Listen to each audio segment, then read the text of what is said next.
কথায় আছে charity begins at home. শীতের সকালে বারাসাতবাসীকে অবাক করে বারাসাত পৌরসভার চেয়ারম্যান এবং কয়েকজন কাউন্সিলর ঝাঁটা হাতে নেমে পড়েছেন।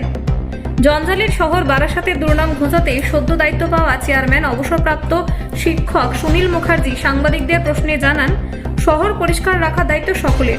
এক সরকারের পক্ষে শহর এবং পরিবেশ পরিষ্কার পরিচ্ছন্ন রাখা যায় না। বারাসাতের সর্বত্রই ময়লা পরিষ্কার করছি। আজকে আমরা কাউন্সিলররা সবাই রাস্তায় নেমেছি আমাদের কর্মীদের উৎসাহিত করার জন্য। আজকে আমরা ডাকবাংলার মোড় থেকে আমরা চাম্পালি মোড় পর্যন্ত পরিষ্কার করব। তারপরে আমাদের এর পরবর্তী প্রোগ্রাম ডাকবাংলা থেকে আমরা লালি সিনেমা হল। আমরা মানুষকে বলছি যে আমরা যেমন রাস্তা পরিষ্কার করছি, আপনারা আসুন আমাদের সঙ্গে বারাসাতকে সবাই মিলে একসঙ্গে পরিষ্কার পরিচ্ছন্ন। এখনও আমরা বোঝাতে পারিনি, মানুষকে বোঝাতে হবে যে যেখানে সেখানে ময়লা ফেলা যাবে না। আমাদের অফিসের নিয়ম আমরা করে দিয়েছি, সব বাড়ি বাড়িতে গিয়ে ময়লা তুলছে, তবুও তারা রাস্তায় ময়লা ফেলছে। এটা একটা অভ্যেসে পরিণত হয়েছে।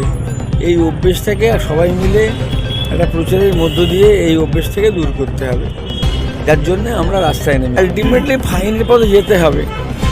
কিন্তু তার আগে একটু সবাইকে প্রশান্তি দিতে হবে, দিয়ে পরিষ্কার পরিচ্ছন্ন রাখতে গেলে মানুষকে একটু সজাগ না করলে হবে না। সজাগ না হলে তাদের এই পানিশমেন্টের ব্যবস্থা করতে হবে। ফার্স্ট ক্লাবের আমাদের যে রাস্তা আছে, রাস্তার উপর কতগুলো গাছ রয়েছে, সেই গাছগুলো আজকে আমরা তুলছি। সেই গাছগুলো তুলে আমরা কাটছি না বা বিক্রি করছি না, সেই গাছগুলো তুলে আমরা অন্য জায়গায় সেটাকে বসাচ্ছি। তার জন্য আমাদের খরচা হচ্ছে অনেক টাকা, কিন্তু আমরা গাছকে নষ্ট করব না। বারাসাত পুরসভার চেয়ারম্যান বদল হতেই বারাসাতে যেন খোলা হাওয়া বইছে। কাউন্সিলর দেবু পাল, অভিজিৎ নাগ চৌধুরী, ডাক্তার বিবর্তন পাল, ডাক্তার সুমিত সাহা সহ বেশ কয়েকজন কাউন্সিলর নতুন উদ্যমে কাজে নেমে পড়েছেন।